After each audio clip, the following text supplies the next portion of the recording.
Last week, if you joined us on our original first launch of Bigfoot Friday, you heard and saw Paul Graves, and we were talking about sunny slopes. Those were the big footprints with the long strides that were found in the snow a while back for like over a mile. Well, now we have him again tonight in a series of 3. He'll be back on again next week. Tonight is going to be very interesting because it's an exclusive story that he's yet to tell anybody anywhere. And we actually gave it a name tonight, which is Loki Got Busted. That's how we're going to call this. It's an interesting story. It's an exclusive, but I have firsthand knowledge of the place myself. So I'm very excited to talk about this. So if you missed Paul last week, go to my YouTube channel and look under Bigfoot Friday as a playlist, and then look under Sunny Slopes, Paul Graves, something like that. Either one, you're going to find him. So that is on Blue Rock Talk with Connie Willis, my YouTube channel. At one point, I'll put the link above if it's not already on there. But this show itself, it's live tonight. So you can interact by going on smiletime.com/bluerocktalk, and the link is above. Or you can also talk here on Facebook and go ahead and write in the comments, and I'll see those as well. Now, tonight we're going to have some pictures, and they're going to be absolutely crazy, folks. You Bigfooters out there, you're not going to believe what you're going to see. It's going to be one of the most interesting pictures you've ever seen. I kid you not. Kind of creepy to me.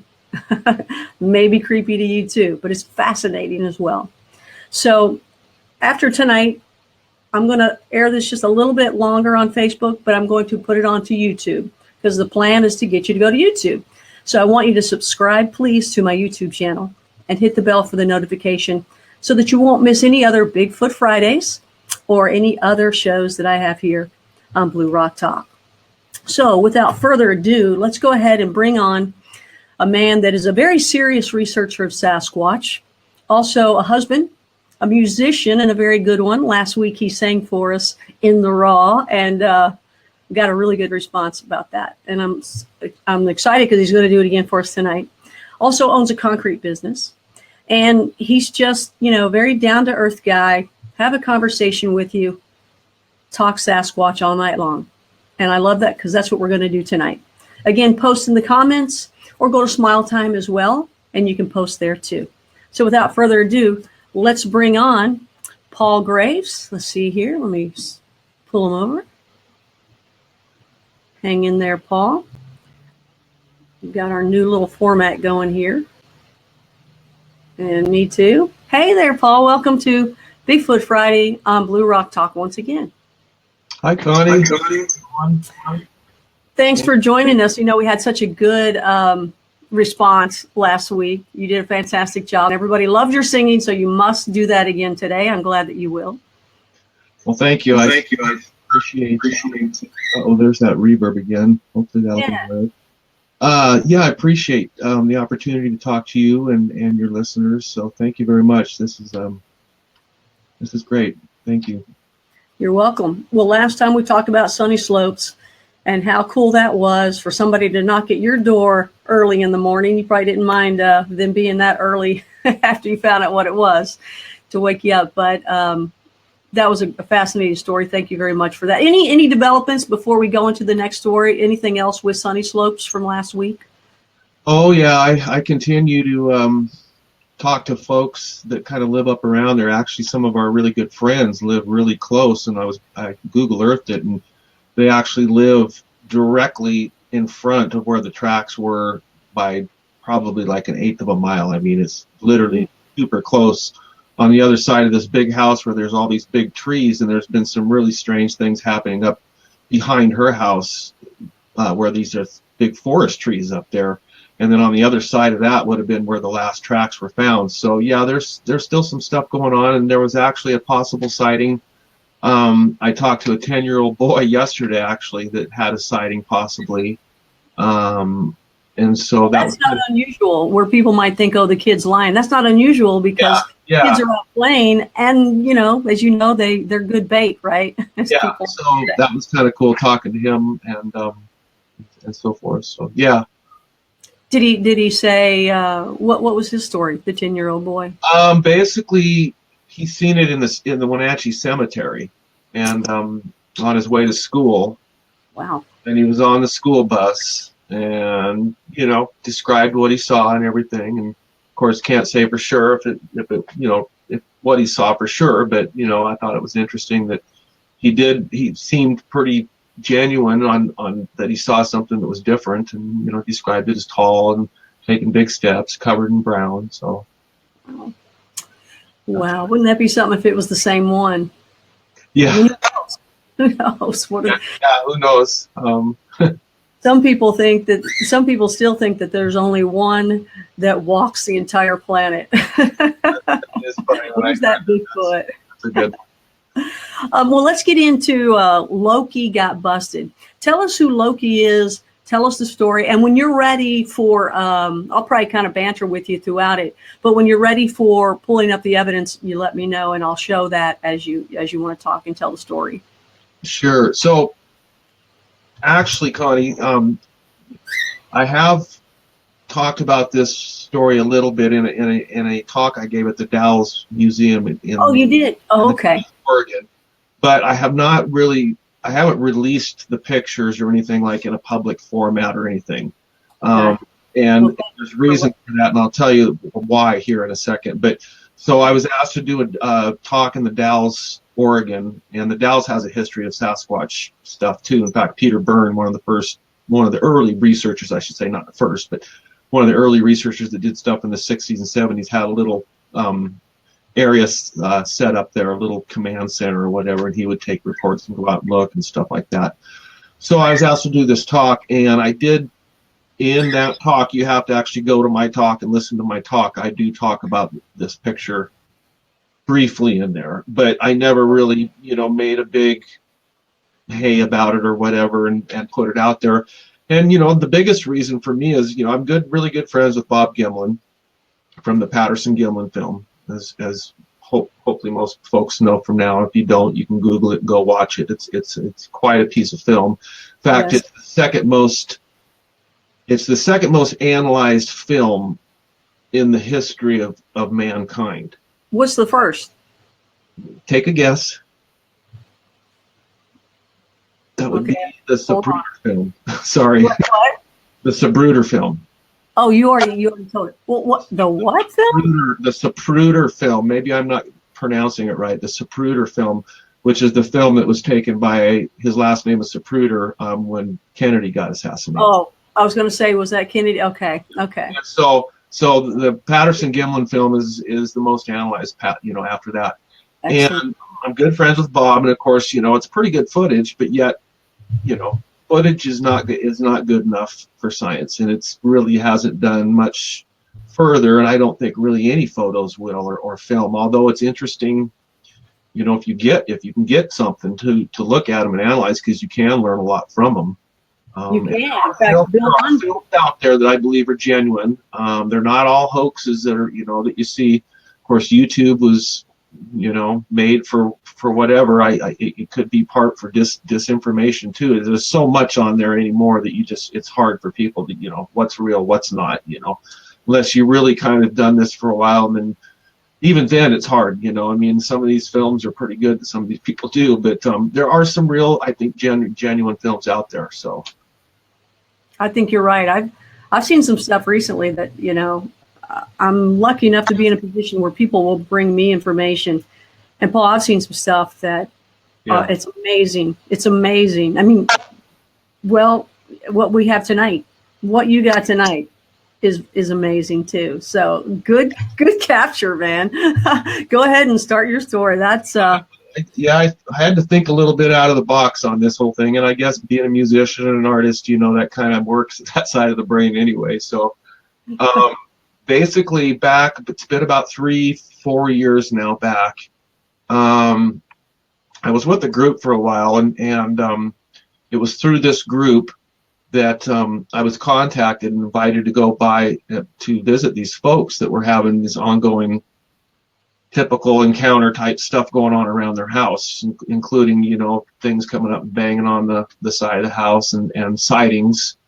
They had just moved there from California, moved up here with their company, and bought this house, and it was like the last house up on the back of this mountain. This is in the Olympic Mountains.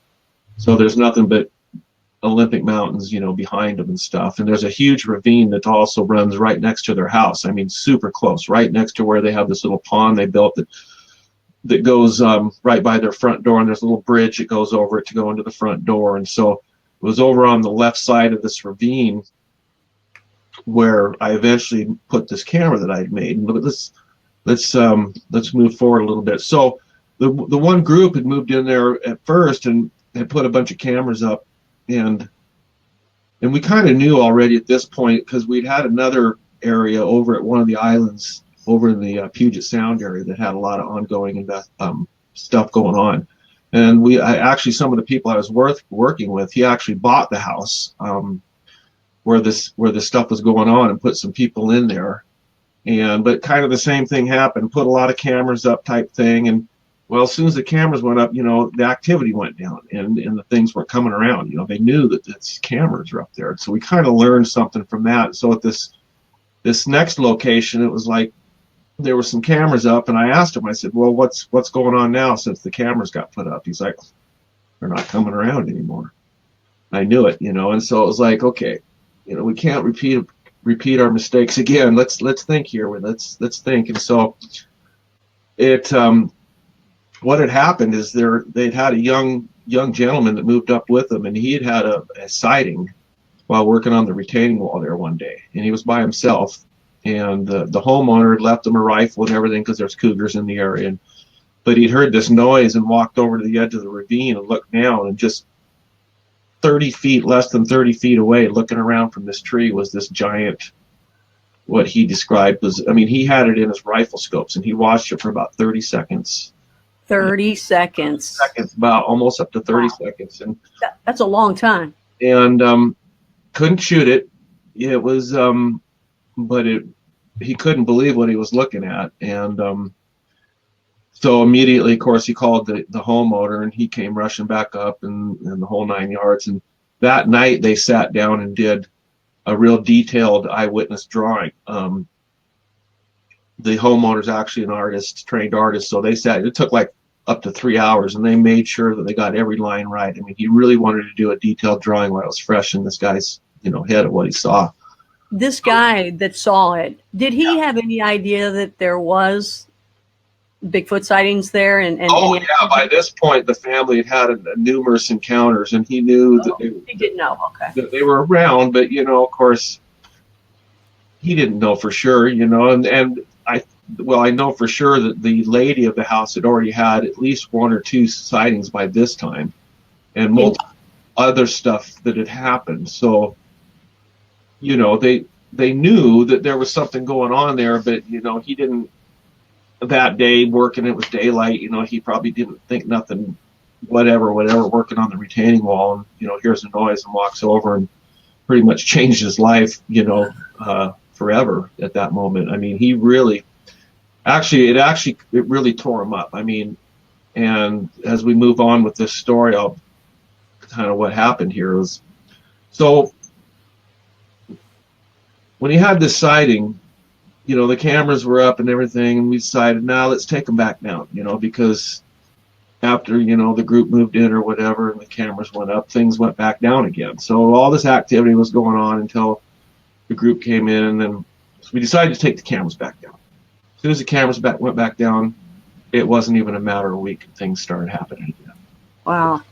So at this point, I was thinking out of the box, and I'd gone over there a couple times, and I just decided, I'm gonna make a camera trap of some sort. And so I do concrete work, and one day at the job site, I had a bunch of extra concrete laying there on the ground, and I just basically grabbed a piece of styrofoam and made a cavity and started making this rock. And I have stamps, rubber stamps, and I had some color and all that kind of stuff. And I basically just made kind of this big fake rock looking thing with a window in it big enough to put a camera up inside of it. And so I made that, and I brought it over to Roberts. We set it up, and he would only check the camera like every couple months. Batteries on those cameras go a long time. You can get hundreds, into the thousands of pictures before the batteries will go dead. These were high gain cameras. And if I can just cut in for a minute, for those of you all, because I know we kind of say along the way, we might say a couple different names because there are different people that are involved in the story here. But we'll call the homeowners, just for fun, we'll call them Biff and Buffy, okay? So, because they don't want to be known. They don't want their place to be known. They don't want people to know. They're very anonymous, and they're very fun people too. So we'll call them Biff and Buffy if that's okay. Okay? That way you'll know that's who it is, because I know you've thrown out a few names. I don't want anybody to try to figure out who it is. So we'll say Biff and Buffy. That you can blame me. Yeah. Okay, so the camera's in the rock, and well, yeah. So then at this point, I brought the rock over. We set it up, and we set it over on the edge of this rock garden, basically they had with a pond, and you've even seen it. It's beautiful, and it goes over, and there's a small retaining wall there over on the one edge next to the ravine, and so the ravine basically comes up super steep right to the edge of their little retaining wall and rock garden area, and that's where I had placed this camera. Well, it was like, I think almost 9 months later. 9 months. Wow. You hung in. After the sighting, after the kid had the sighting, of course, the family had all the other stuff, and he had done the drawing. Biff had done the drawing. We love you, Biff. Okay. Sorry, Biff. I love Bigfooters. We're all fun. You're just fun. Well, around 9 months later, and I got a call from Biff one night, and he was real serious, and he goes, "Hey, I got a picture." And so these cameras, let me give you a little bit of history on these cameras. These cameras are like some of the top of the line cameras, thanks to Wally Hersom. Wally Hersom was a very generous man who spent a lot of money and bought a lot of cameras and thermal units for a lot of Bigfoot researchers. Like 10 years ago. Yeah, he was involved with the BFRO at one time, and then he's done some work with the Olympic Project and some of these other groups and individual people too. And so I ended up getting moneymaker along the way. Yeah, he did some for Matt, because Matt kind of ran the BFRO or whatever. Okay. So I ended up getting like 3 cameras from him and stuff like that, and was using these cameras. I was using one of these cameras. Rich Jermu, who's another good friend that was involved with the Olympic Project, one of the original members, was also kind of involved with this whole thing, and Area knew these people too, and so Rich is a good guy. And so yeah, it was 9 months later. So these cameras, I had it set up to take 3 pictures in around 5 seconds, which is a pretty fast trigger speed, you know, especially for 10 years ago. I mean, these cameras cost like $700 at the time. They're much cheaper now, of course, technology, you know, you can get a really good camera now for much cheaper, but they're still good cameras, and they would take 3 pictures when motion was detected in around 5 seconds or less. So that night, he only got one hit, or whatever you would call it. So there was 3 pictures taken. Boom, boom, boom, you know, when it was detected. Now, usually, you know, using these cameras for a lot of years, you learn a lot about behavior of animals when they're around cameras and stuff. One of the things I learned was putting cameras in trees was like chest height of anything walking through the forest, and so leaves and branches and everything else, when that beam is pointed straight out, you're gonna get a lot of false hits because that beam is going all the way straight through the forest, and so it's also probably giving itself off going all the way through the forest straight. So one thing I've learned about, I've never put cameras in trees. I've always laid them on the ground or dug them into an embankment, and if you put them at a 45-degree angle, well, that IR beam is now pointing up at a 45-degree angle up into the sky more, so whatever it is walking along, it's got to be right on top of that camera before that IR beam is going to go off. You see what I mean? Yeah, that's like if the camera was pointed this way with the IR beam going straight, well, lots of things are going to trigger it, and it can trigger it from very far away. So it was just kind of something that both me and Rich actually got a couple pictures of something by doing this technique, and so I've always kind of done that lower thing, and so that was kind of the theory with this camera, was putting it on the ground more, was to try to get something, you know, maybe coming up on it or whatever. But no, so it was 9 months later, and so he sends me the pictures, and we're on the phone, and I'm looking at them, and as soon as I looked at the first one, I went, wow, what is that, you know? And immediately I could see like what looked like a big eye, and but I wasn't sure which way it was pointed yet. I was still trying to really process what I was seeing.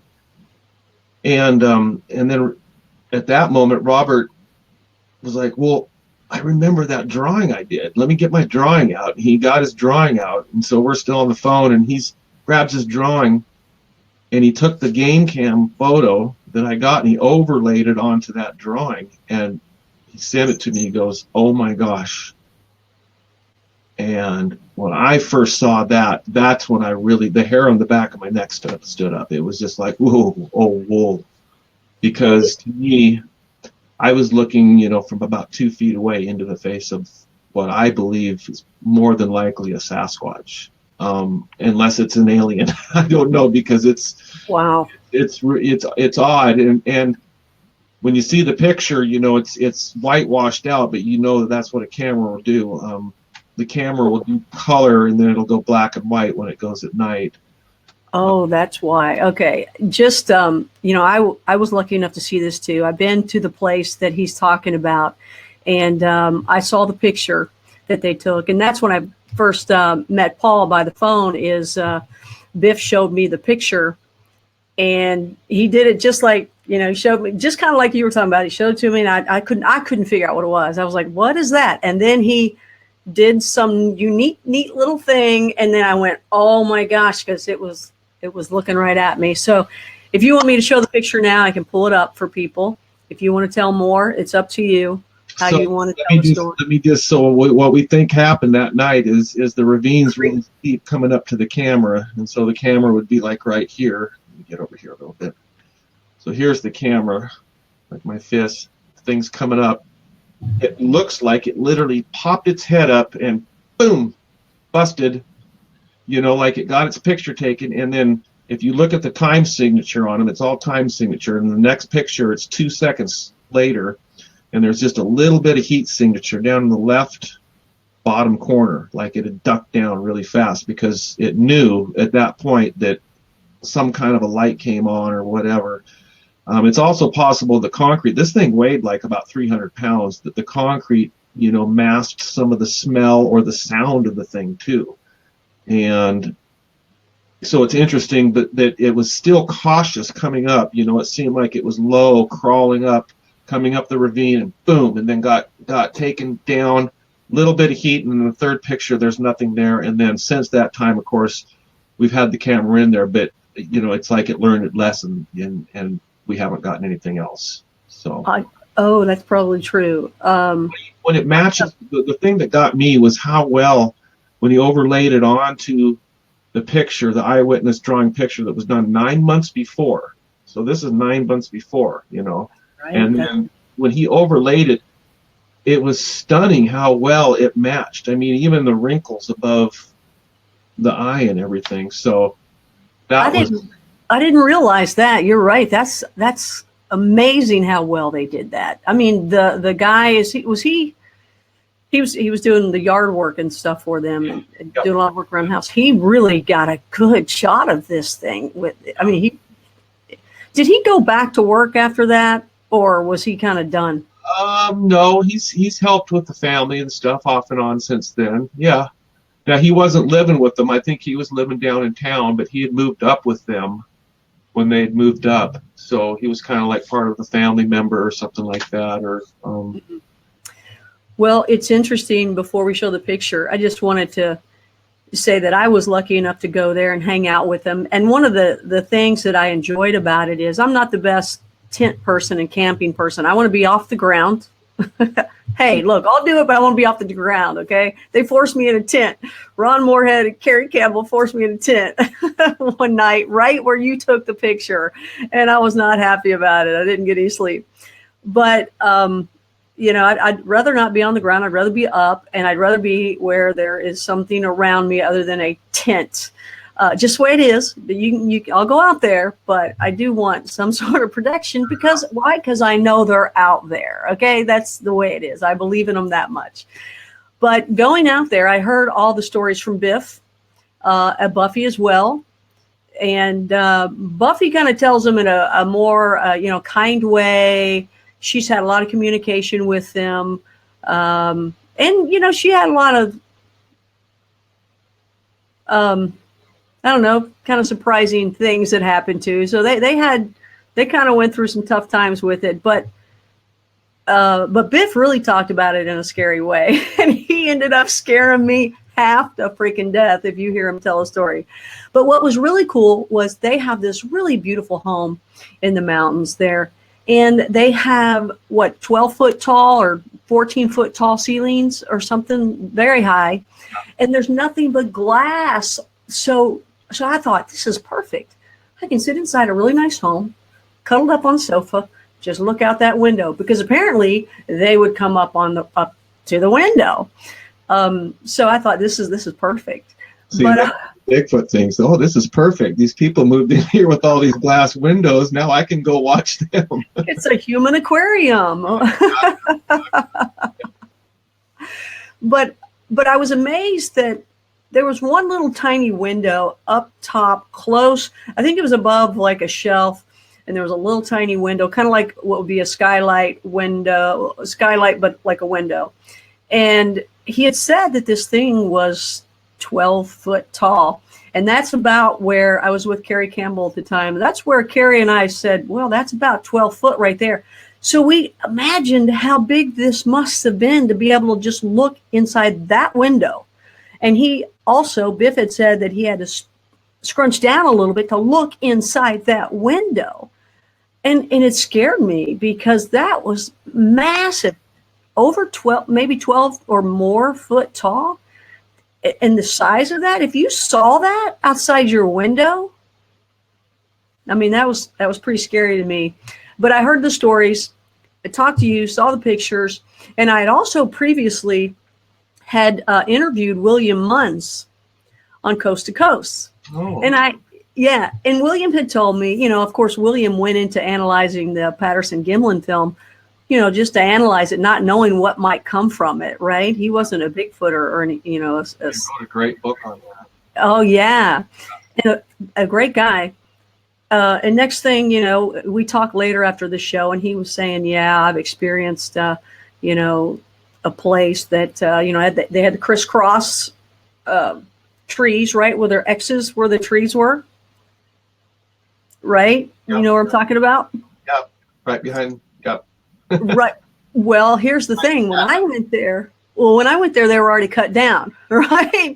Yeah. So I'm thinking, wow, this is amazing. I'm looking around, and then I realize, is this the place William Munns was talking about? And then I had said something to Biff, and he said, oh, yeah, we cut all that out. And I went, oh, my gosh, I'm standing right where even William said, oh, my gosh, they're there. There's no question. And I'm thinking this 12-foot tall thing is close by. And it's intimidating. It really is. And we actually set up that tent, Carrie Campbell and Ron Moorhead right there. They were safe. They had each other to hold, right? I was like holding Carrie's hand, you know, I was like, poor Carrie. It was just scary because we did hear one step on a branch. And I don't know, my own personal belief is I think that thing was compassionate enough to not show up because I think it felt the fear for me, to be honest with you. Just saying, I really think that. Who knows, but he might have been real close too. But I know. Cool that you're talking about Bill, because two of the pictures I sent you, so Bill came up and I had actually arranged a meeting. I drove Bob Gimlin over there to meet with him because he was going to interview him for his book that he wrote about the Patterson-Gimlin film. And so we spent a whole weekend over there with me and Bob, and Bill Munns flew up from Los Angeles, and he met and sat down with the witness who saw this creature that we got the picture of and did a complete clay head bust of the creature. And there's two of the pictures I sent you are of what Bill Munns did. So I thought that was cool that he sat down and took the time to do that because, yeah. That's amazing. That's absolutely amazing. Do you want to go ahead and show the picture that you got? Show it. Okay. This is very interesting, people. I'm going to pull it up over here, and I'll let you describe it once I nail this thing over here. Okay. And I'm going to make you a little smaller, okay, just so that we can you can talk about it. Sure. Oh, made the pic. There you go. So yeah, there you go. So this would be the first picture, as you can see in the top there. The date was taken, time about 11:20 at night. One of three pictures. So this is when it probably crawled up the ravine, and the rock was sitting on this small retaining wall within a foot, of the ravine's lip. So it probably climbed up. And as you can see, what appears to be an eye, to me, what looks like a nose bridge, and then possibly the beginning of another eye over on the right, if you're looking at it. And then the forehead wrinkle area, and even the sloped head going back a little bit because there's a little bit of dark at the very top. Now it's odd that it's all black over on the one side of its face nearest the big eye. And a lot of times when a bright light comes on, these Sasquatch are seen putting their hand up to their face. It almost looks like possibly that's what it would have been doing here, because it's blocking everything behind it, because in the next pictures you'll see the background.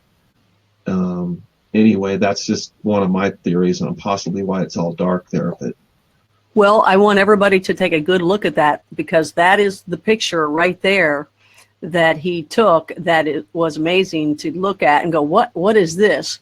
And Biff had showed me this, and I couldn't figure out what it was, but I knew it was something just different, just special, different. I don't know what words to really say. I couldn't figure out what it was until he showed me what, of course we'll see here in a second.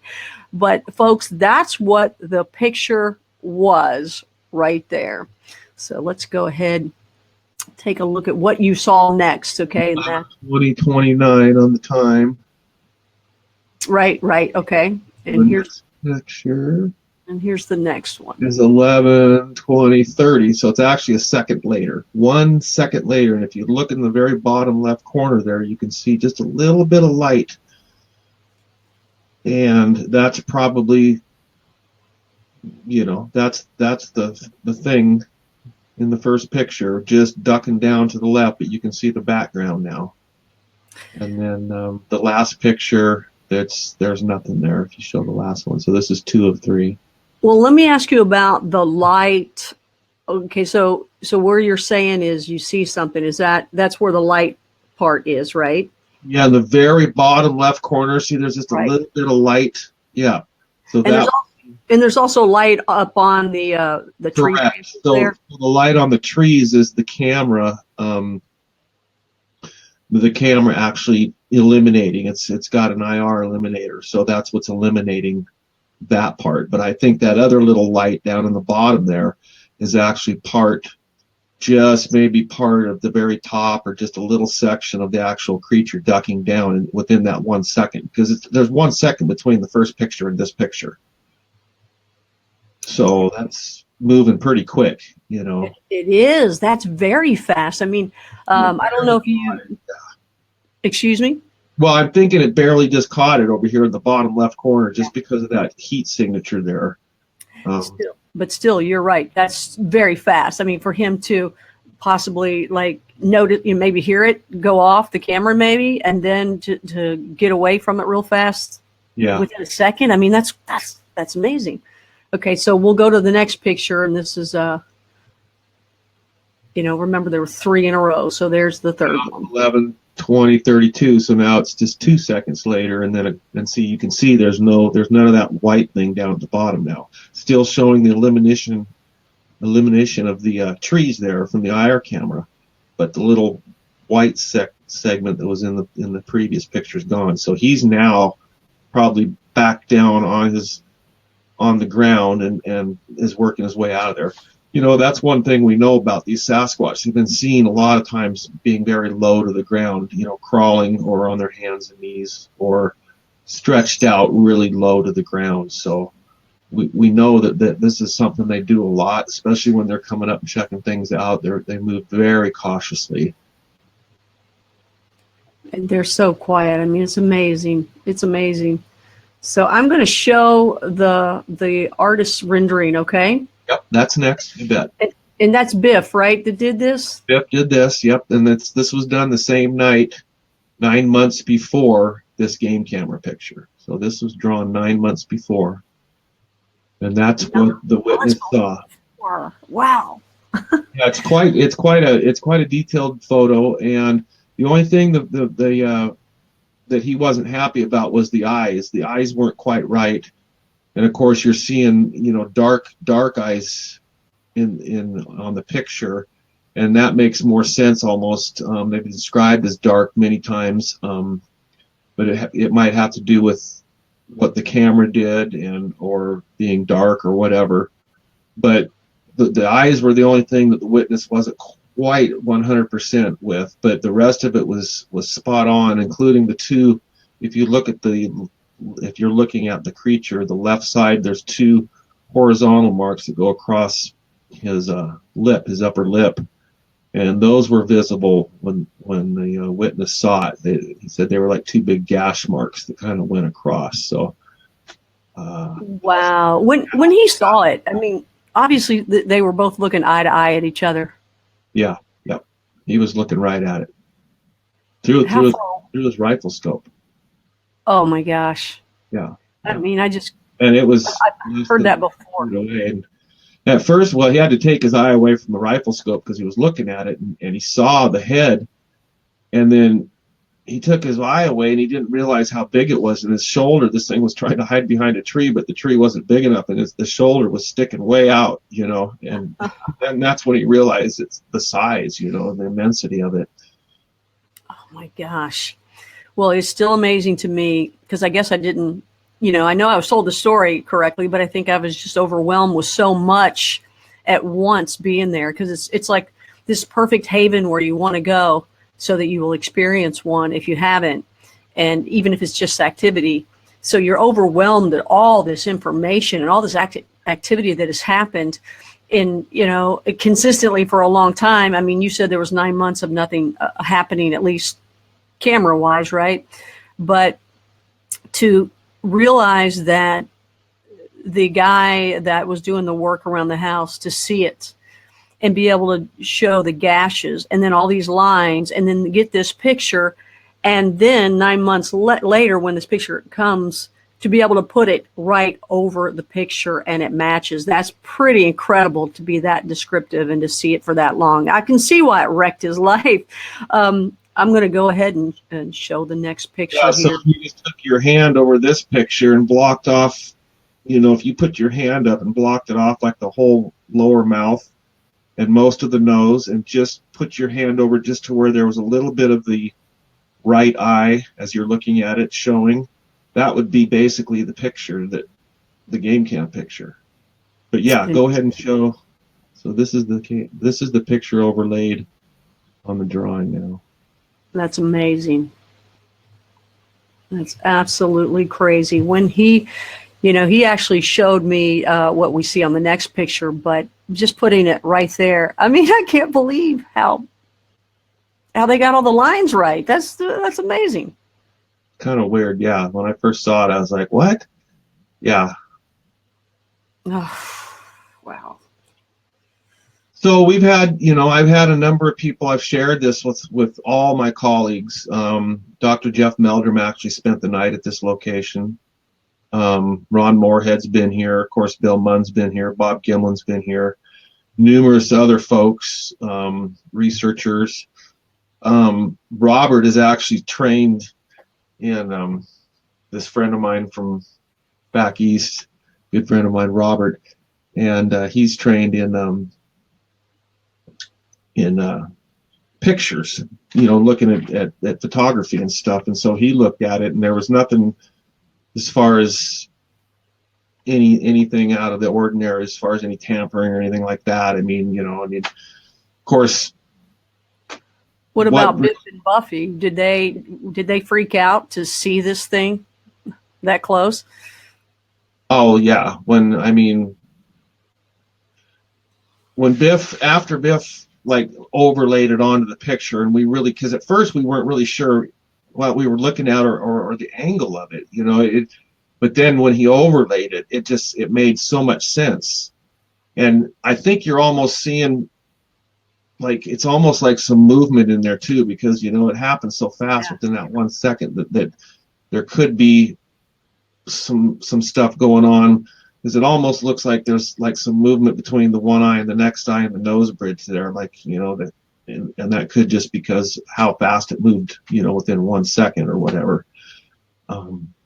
Yeah, that makes sense to me if it was that quick to move that fast in a second as well. And well, I don't know. I guess we can all move pretty quick in a second when you're that close to a camera. But yeah, I do think you're right. Sure. Yeah. But it is amazing just in the reality of when you're out there in the woods with them and they're there, you hear them loud and plain as day, and then next thing you know, they're gone and there was no noise of them leaving. Don't know how that happens. I'm sure you've experienced that. Yes. Yeah, yes. Me too. That's crazy. I was in an area, couldn't believe it. Well, I don't know. Well, I'll tell that afterwards. Let's go ahead and show the next picture here. And this is where I had seen it, and just like amazing. It's like, what? And basically Biff like kind of just took that picture, right, and kind of just doubled it and folded it out kind of thing. Yeah, just kind of a double reverse, just basically to see maybe what it would look like with the two eyes or whatever. So. That's amazing for you guys to realize what it was, and then to do that. That's really good work. It really was. Just take a look at that, people. I mean, nothing needs to be said. That's amazing. The behavior of other animals, usually when there's other animals that were to get their picture taken, I always usually get multiple hits. If there's deer around, I'm not just going to get one hit unless it's just running right past, which I've gotten before, but usually there's one behind it or something. Just same with small animals. If there's a chipmunk that's running around, it's going to get its picture taken a few times. More than not, that's the way it works with other animals. It just, you get more than one hit generally, not always, so that was another odd thing of the whole thing. And then of course we've tried to, we've racked our brains on trying to figure out what this thing could be. You know, I mean, it's, for one thing, there's not much room to stand over where this thing was, and it dropped straight off, and it was super thick trees at the time, and super thick, deep, you know, deep Western Washington ravine forest. You know, it's like jungle in there. Oh, it's thick. It is thick, and it is very steep. I mean, I was surprised that when Biff had said, "Yeah, look over, you know, where we were putting the tent and where you had pulled your truck up for the camera." Right down into that ravine, and that ravine goes all the way to the ocean, to the salt water also. Oh my gosh. Well, I was like, you know, thinking there should be a rope around my body when I look over this, folks, because it wasn't like the ground was, you know, I mean, it had been where some dirt had been pushed over there too. I could slid right on down it. Yeah. That was crazy. Well, very interesting. We'll show some more of that a little bit later. I do want to go ahead and show the next picture. Is that cool? Yeah. Okay, let's show that. Describe what we're seeing here. So that's the clay bust that Bill Munns did under the direction of the witness, and he was up for a weekend, spent a weekend at the house, and you can see the two lines there on the face, and so that's just another, you know, I guess, look at it from a different perspective. Well, thinking about that too, you know, when someone has a story, you know, an eyewitness account, which it really bothers me when people have a good story and they're wanting to tell the story and they have the courage enough to tell a story when it has to do with something like this. And, you know, they're doing it because it's like, oh my gosh, my life has changed. This is not supposed to be. This is what I saw. What do? You don't even know your body, your innards don't even know what to expect because it's not supposed to exist, you know, and to not only see that much detail, but then to also throw in the scar marks. I mean, these are not things you just think about faking and making up, and to have those emotions where you really are baffled. You really are, your mind is boggled, and you really want to know the truth at that point more than anything. And a lot of it is you want to know, at least with me, you want to know who you are to the world and to the planet and to humans and to God and to the universe at that point, because all of a sudden it just changes everything about your life and your perspective. So, you know, it really bugs me when people don't want to listen or they make fun of people with stories. It's too bad because that keeps us from really learning. But you know what? You just kick those people out of your life and don't deal with that and get around the people that you can talk to learn more about it. And, you know, if he wasn't around people like you guys, this piece of artwork here would have never happened. And that's just amazing right there to see what's walking around those woods. Yeah, it's pretty amazing. When the young witness saw the picture and then the game cam overlaid on there, the first time he saw it, which would have been 9 months after his sighting, he broke down again. I mean, he started crying. You know, he's a grown man. I mean, he's like 22 years old. I mean, and he had another breakdown because, I mean, he just looked at it and said, "That's it," you know. Do you imagine? I mean, was he able to, you know, if I'm in person with you and I'm looking at your eyes and you're looking at mine, we're talking, you know, I can say, hey, he's a laid back guy. You know, it is truly the window of the soul. Did he say, I mean, you had said they were looking at each other. Did he say anything about the possible demeanor of Loki?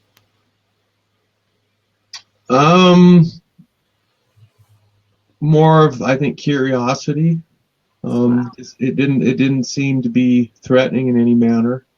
It just seemed to be checking him out. You know, it had worked its way up, you know, part way up the ravine, and that's what was kind of weird. And he'd heard it, you know, he'd heard this noise and walked over, and that's what I think was a little unnerving because the thing was, you know, only at this point 25 feet or so from the lip of the top, you know, but he was looking down at it. And so it was close, and I think at that point he realized, you know, this is close and this is scary. I mean, it it was a life-changing experience for this young man. Let's just say that it really, and which it is for a lot of people that come face to face with these things. It's going to change you, not in a bad way, I don't think, or anything like that. It just really opens up a lot of other, avenues up there and when you see them, it's pretty amazing. It is amazing. And one of the things that, I've talked to people along the way that, they think if you believe in this or ETs or anything else like this, ghost, whatever, that you're a devil worshiper. And, I've grown up Presbyterian, Jesus, Holy Spirit, God, all this, kind of stuff. I'm from Kentucky, that's the way it is taught here. But I've never lost sight of that. In fact, to me, when I've seen these types of things, it's only made God bigger. Where people think it makes God go away. It's only made God bigger to me. Vincent writes in, he says it's all about contact with the non-terrestrials and unknown, Connie. Absolutely right. I mean, it's just a different experience here. And here's a good question from Kim B for you. She asks, what is the reason, purpose that orbs are often seen with what she calls the forest people? Everybody has a name: forest people, Yeti, Sasquatch, Bigfoot, Booger, right? A lot of names. But what do you know about orbs, Paul? That's a good question. And that's something that is definitely described in a lot of encounters, and when people are out in the woods in areas where they think there's Sasquatch around. It's happened to a lot of people. Even some of the early Indians talk about the lights that they would see going across the ridge, in connection with the Sasquatch.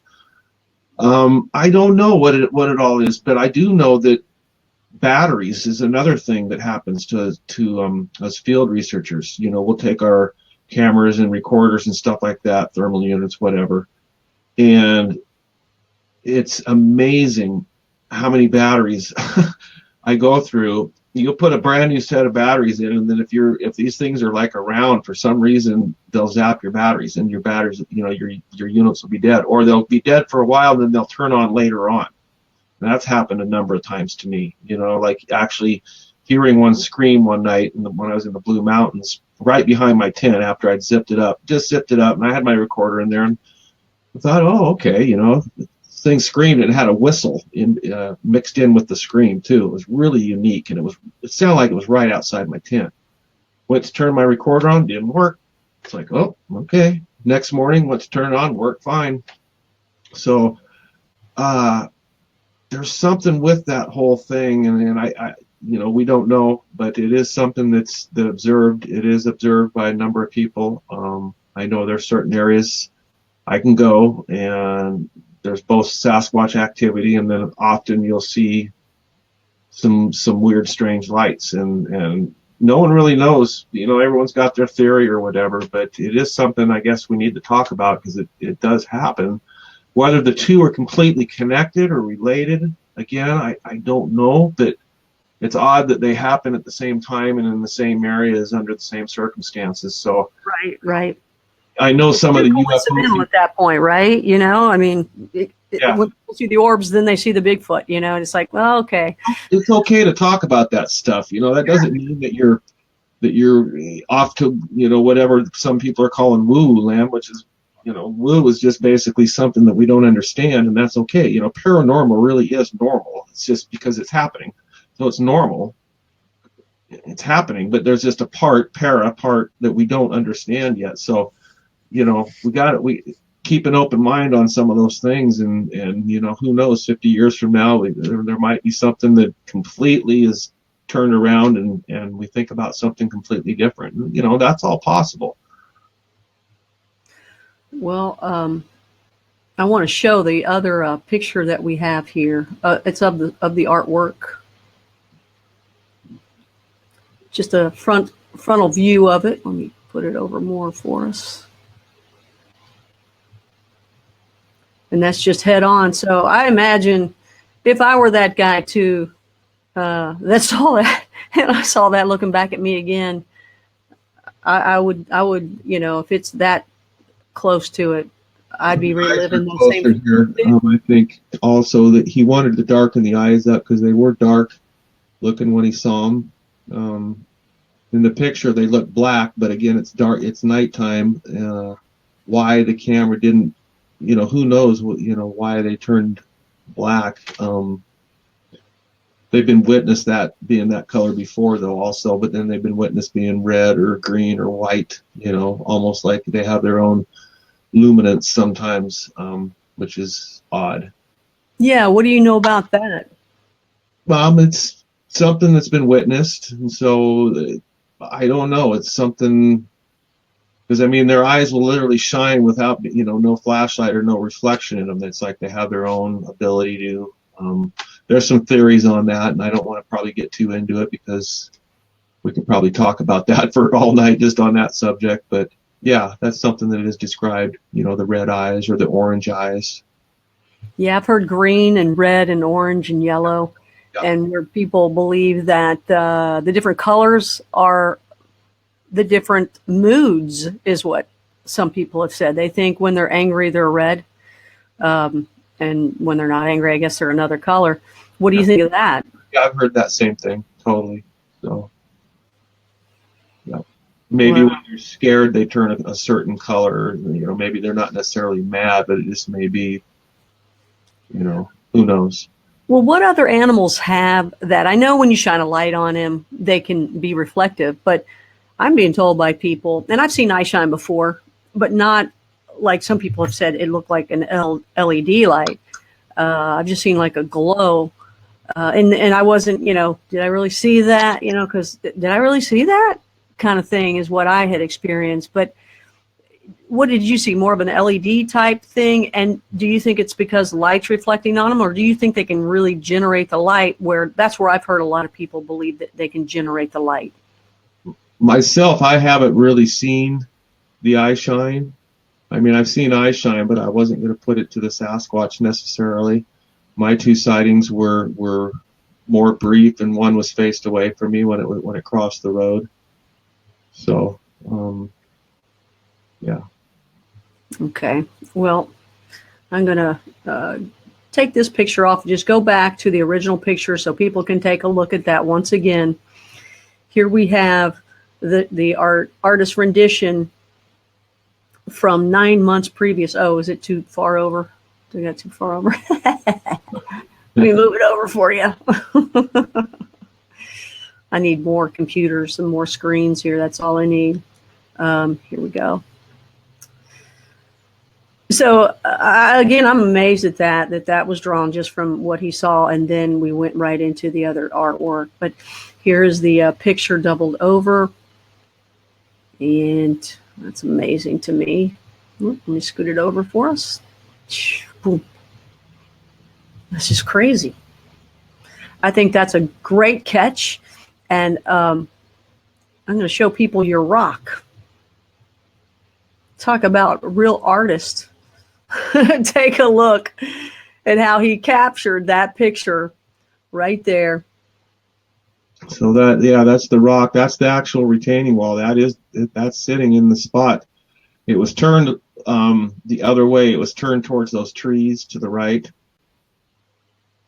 But that's basically the rock, and that's the small retaining wall. And so those trees right there, the top of the lip of the ravine, and it pretty much goes straight down right there. Yeah, if you get just a little bit more. So it was turned, and it was on the ledge. It was right on those bricks right there.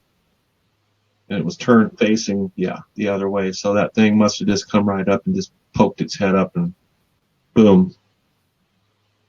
Smile. Oh my gosh. And then it what was the activity after that? It slowed down. They didn't seem to come around the camera, but there was still activity. It didn't really slow down. There was still your typical activity around the home and stuff. Where is that rock now with the little camera spot there? I'm not sure where it's at. It's still on the property somewhere. Is it? Oh, okay. Yeah, okay. It's still there. Well, it was quite an experience to be there. I I didn't pull up the picture. I should have pulled up the picture. I have some pictures myself from there. I just wanted to talk to Biff beforehand. We didn't get a hold of Biff today. I wanted to ask about, I know he said it was cool to do, but I still am trying to understand some of the stuff that I ended up seeing that I didn't realize I saw then to later on. I went, oh my gosh, this is what happened here. And I've noticed that. And what about you, Paul? Have you noticed this too, that there'll be times that you look back at a situation and you realize something months later, maybe a year later, that happened that you didn't get at the time of it? I don't know if that's meant to be kind of thing or what, but I've noticed that when it comes to this type of stuff. And that's where I know a lot of people would say, hey, you know, you get it when you're supposed to get it. What do you think about that? Yeah, oh, for sure. Yeah, there's stuff constantly that, you know, I'm learning, and the longer you do it, you know, you just, all these things keep coming up, and the different things that are, you know, continuous and the same, and you start getting patterns and looking at things. And yeah, it definitely it can change the way you look at things, and it's constantly keeping you scratching your head, though. You know, it's definitely what's the word? Yeah, I can't think of the word right now, but it's something that you're constantly, you know, when you think you have it all figured out, and then it's like, no, maybe not, and then you think a little bit harder on it, and it's, you know, it's, this subject definitely keeps you thinking, that's for sure. It does. It does. If you're just joining us, you're watching Bigfoot Friday on Blue Rock Talk. I'm Connie Willis, and we've got Paul Graves in a series of 3. This is our second one. The first one we were talking about, what is this? Sunny Slopes. And that was last week, where there were footprints, incredible footprints in the snow. You may have seen an article on that recently. In fact, we had it on Coast to Coast. If you're new to me, I'm the founder of Blue Rock Talk with Connie Willis. I'm Connie Willis. And I'm doing a show, a YouTube channel called Blue Rock Talk with Connie Willis on YouTube. And starting to put it here on Facebook to try to draw you in and let you know where you can find me. And you may have heard me as well on Coast to Coast AM. I get to do that about once a month, and I have a great time doing it. Paul Graves is a longtime researcher of Sasquatch. And if you go to the website, you're going to see other Bigfoot material. In fact, recently I did something called Son of Sasquatch, or Squatch Man and Son of Sasquatch Man. Very, very good video. I think you'll like that. And there's all sorts of other little ones. You'll see Ron Moorhead. You'll see Carrie Campbell, you know, singing. You'll see people into the conspiracy world like Will Champion, and people into the ET world like Dr. David Jacobs. So what I'm doing is trying to pull the pieces of the puzzle all together.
And so that's what this is all about, and that's what you're watching. So currently we're talking with Paul Graves, and this is part 2 of a series of 3. So Paul, what is, some of the neat things that I noticed at this, we're calling it Loki Got Busted story. And thank you very much for sharing it on Blue Rock Talk for the first time. Yay, publicly. Yay. Appreciate that. But what I found it interesting that what they believe, Biff and Buffy, the owners, is that there's a father and a husband, a mother. They believe it's a family, and then a juvenile son. And they believe that the juvenile, it was really kind of going after Buffy in kind of a mating type way, where she actually did some mind speak to say, hey, stop this madness to the dad. And after that occurred, things had pulled back. But they actually had incidents, and you could probably tell them better than me. And I wish we could have got Biff on or Buffy on to tell this, but they do want to be anonymous. They actually had not just these things looking in their windows, which are from top to bottom in their entire place for the scenic view of the what is it called there? What bay is that? Or what waterway is that? That'd be part of Puget Sound. Okay, beautiful view. You look at this view, and then all of a sudden this big beam, 12 foot large, comes your way. But it would come up and look right through their window, but also on their roof, correct? That's right, yeah. Do you remember that story? What he thinks, anyway, there was something on his roof, and it was walking around up there. Did you imagine that?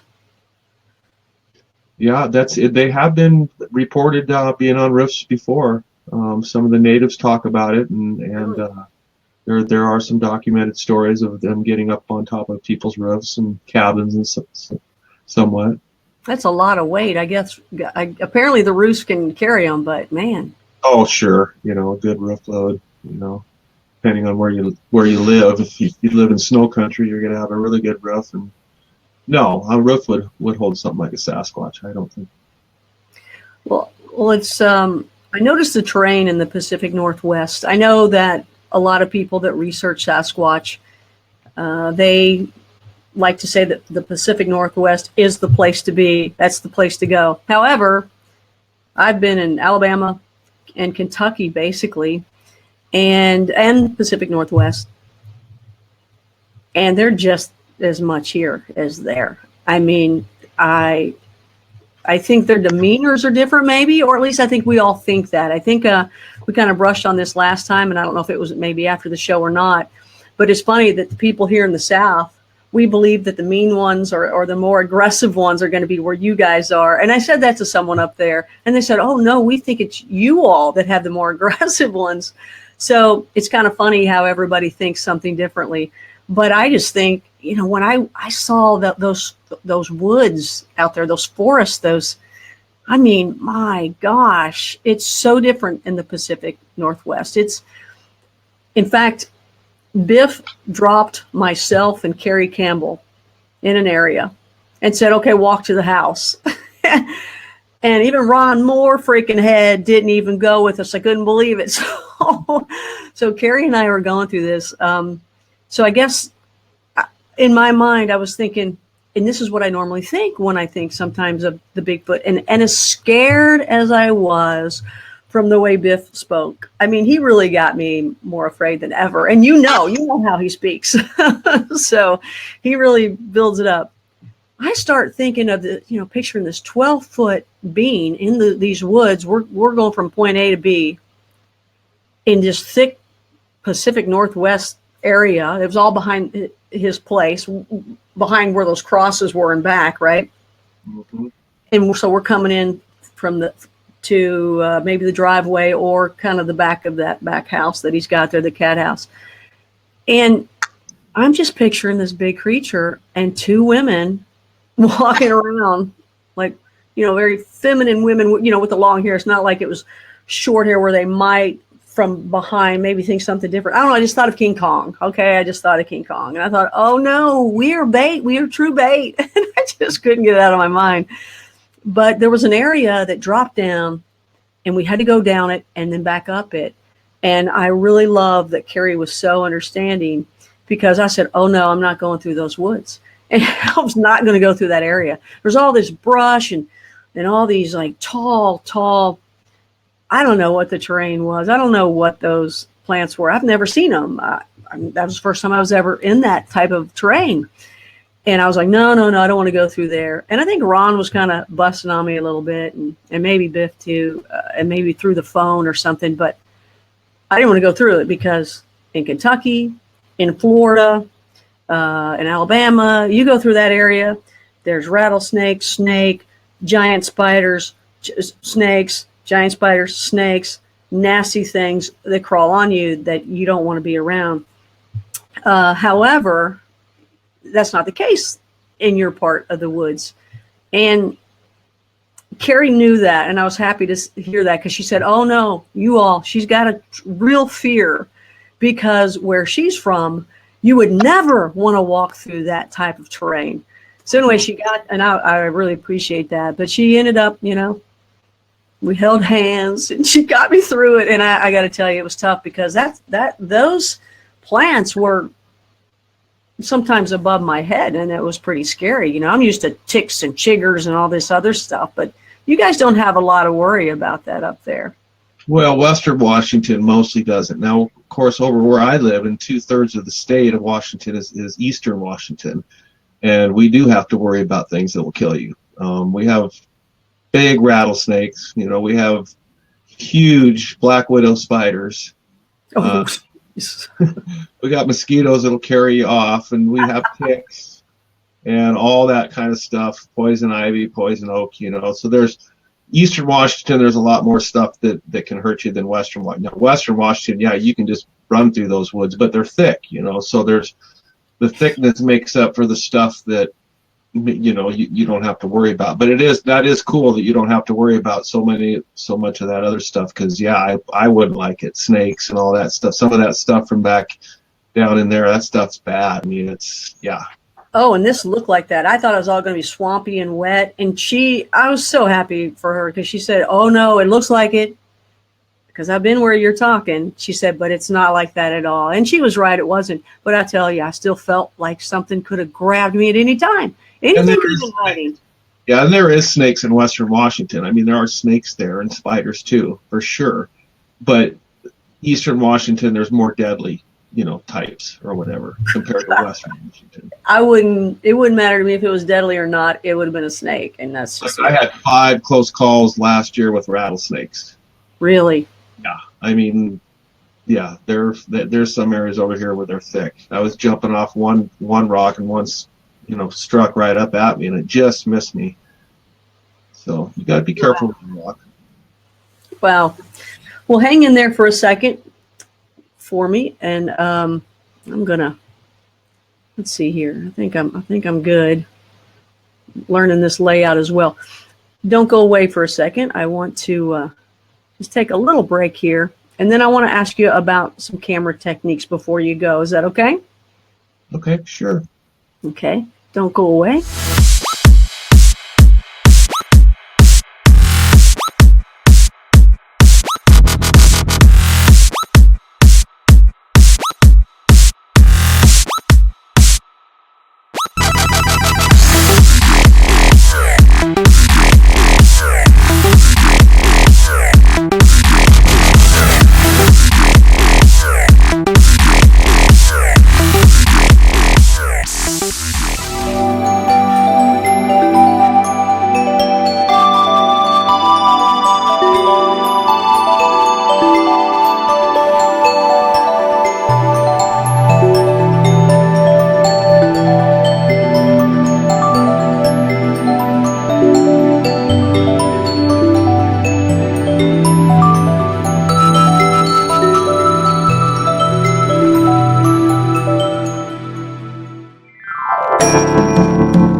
Everybody, I appreciate that you're here. This is Blue Rock Talk with Connie Willis, and what we're doing is talking about Bigfoot Friday. It's Bigfoot Friday. Doing it live on Facebook this time, and also something called Smile Time, and you can go to smiletime.com. You can subscribe there, and you can actually be interactive in the show, show yourself, and you can talk to Paul or myself if you'd like to do that. Now, I'm on Blue Rock Talk with Connie Willis, my YouTube channel. So you will see this archived there, and you'll see a lot of other things archived as well. You're going to see some other Bigfoot stories. You're going to see some stories and some other Bigfooters. You're going to see them singing. You're going to see some of my book buddies so that you can go and get some special deals on some books there as well, because they're doing a Blue Rocker special. What a Blue Rocker is somebody officially that watches Blue Rock Talk. And basically, a Blue Rocker is someone that's in the know. So if you want to call yourself a Blue Rocker, which I would absolutely appreciate, that's what it's all about. Our official handshake is this. Hey, I know it's been done before, but, it's kind of cool. But I wanted to say, talk about some other things here real quick, just to kind of do some business too here. And before we get back to Paul, he's got a couple more surprises for us before he goes. But again, I want to remind you to go to Blue Rock Talk with Connie Willis, my YouTube page. Also, follow me on Instagram and Twitter. I will post all of those links for you. But I want to remind you about book buddies that are on there as well. I am growing this channel so that we can all kind of connect the dots. Bigfoot, ET, hybrids, remote viewing, crop circles, psychics, ghosts, demonology. It goes on, trying to educate ourselves and have a place where you can be safe to tell your story. In fact, yesterday, Chris Brown came in and told of a UFO story and an orb story. If you like it, please give me a thumbs up. That's how to keep everything alive, the show, so I can continue doing it. If you want to comment, please do. I'm asking the people that I've interviewed to please check the comments so that they can answer some of your questions. So I'm hoping they'll still do that. And I'm also getting asked this question. So if anybody knows me, I've done a lot of television work, and some of the television work I did were infomercials. So I was Pitch Chick at one point. I don't know if I still have that name or not on Twitter, but I pitched infomercials, products on infomercials for many, many years. Yeah, I knew Billy Mays. He was the man, and Sully and all of these folks, but also on HSN for like 10 years and QVC for that long as well. So so you're going to see that you're going to pick up some of those mannerisms because that's what I did. But a lot of people have been asking me about the shoes that I wear all the time. And they're my favorite shoes of all. I had said if I get married one day, they'll probably be underneath the dress. I usually would wear flip-flops and tennis shoes, but going out into the field and doing the research, I found these boots and shoes, hiking shoes and boots, that I absolutely love. And I want to show them to you because people have asked me it. Here's the boot. The shoe looks just the same, of course, but it's shorter. These are Montera, and they're by Anu. Okay, these are the boots that you've been asking about. They're the most comfortable shoe I've ever worn. They're all I wear now. And it's crazy because I know they're not, they're not like, they're sexy if you go out hiking. They're not sexy if you go anywhere else, but I don't care. I don't care. They're comfortable. I would sleep in these things if they didn't get caught up in the sheets and the blankets, but they're wonderful. But these are the boots that I have. And I've got the shoes on now, of course. I wear them all the time. They're extremely comfortable. When I first put them on, never had any problems at all. It was as they were made for me. And they're just gorgeous boots. They come in a ton of colors. They're waterproof. They're breathable. They're padded. They're rubber insole and outsole. And they're just gorgeous. But I'd show you the shoe, but it is what it is. I'm wearing them, and that's the way it is. And I'm out on the front porch right now with my studio, and my feet are cold, or they'd be colder without these. I absolutely love them, and I just wanted to talk about the Montera 2 shoes and the Montera boot that I just showed you. So I will, when it goes to YouTube, put the links up so you can get them yourself. They come in great colors, and they look good. They're not those clown ones that get real big and there's too much room. And if you have a wide foot, you're going to love these too. So there you go. I did what I was supposed to do. Everybody wanted me to tell them that. And again, I'll put the link up later. But again, you're watching Blue Rock Talk with Connie Willis. I'm Connie Willis, and this is Bigfoot Friday, live on Facebook and also smiletime.com. Go there to subscribe, and then you can be interactive on the show. I'm trying to get as many questions as I can in for you and answers too. We're going to bring back my little buddy Paul Graves. I'll tell you what.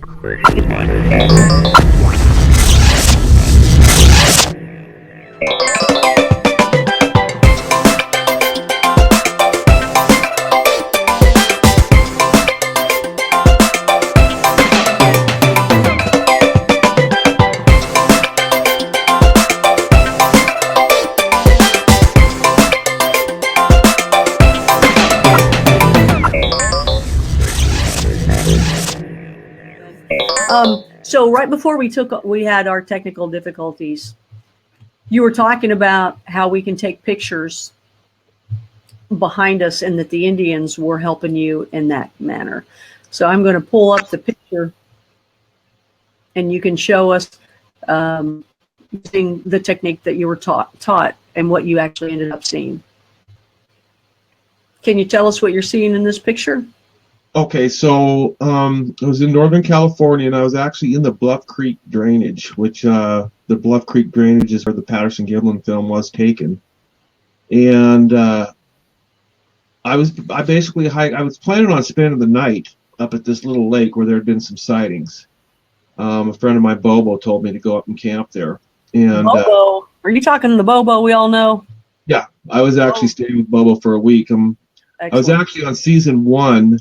Hired by Finding Bigfoot show for the season 1 for the time that they were in Northern California doing a special on Bob Gimlin in the film. I drove Bob down and then I would spend the night in the area that they had done the research for that day. And that was the first year. And of course, we thought things would change. And since that time, I didn't want to do anything with the show because of the way they did things. But, the first year, we were hoping that we were going to try to do something, and it was with the music. But, after we got done playing the music, of course, they went out and started screaming. So it kind of threw the whole my idea of what I wanted to do with the music. It didn't work. But it was really cool because I did get a camp at some of these places where they were doing their stuff. And so it would be just me or maybe one other person that would spend the night. And there was some things that happened. In this particular lake, I was going to spend the night, but I ended up getting a flat tire on some of the manzanita down there. They'll cut it off at an angle, and you don't want to pull over on the side of a logging road down in Northern California. You stay in the middle of the road, and then you walk over to the edge, and you make sure that there's no, because the manzanita, they would cut it off at an angle, and it was just like, punji stick sticking up, and it ripped my tire clear open. So but I decided to make a hike around this lake, and so I put my camera on basically backwards on my backpack and started hiking around this lake. And I got about 5 minutes into the hike, and I remembered stopping for a minute because I think I had heard a whistle or something. And I didn't really think nothing of it, but I was reviewing the film later, and a couple weeks later, and I was looking at it, and I noticed something went behind me in between some trees, and it was dark and it was really fast. And I was like, that's weird. And so I kind of slowed it down, and you can clearly see, it would be basically a blob squatch, but there's something that moves behind me in the trees and goes between one tree and then moves off super fast.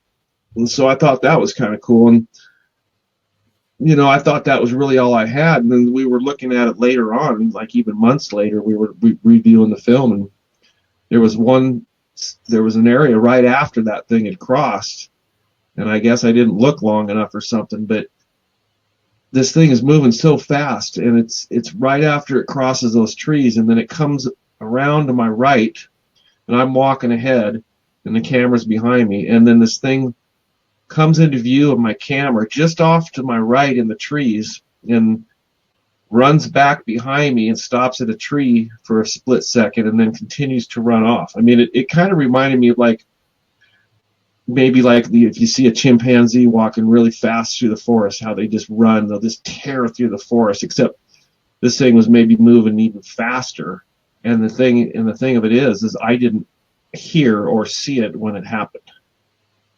But when you look at the film and you slow the film down, there's something that appears to be there. And what you're looking at in this picture here is the subject just as it comes into view from my camera's point behind me.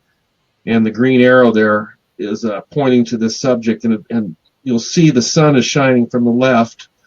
And what you see there is what I think is the head.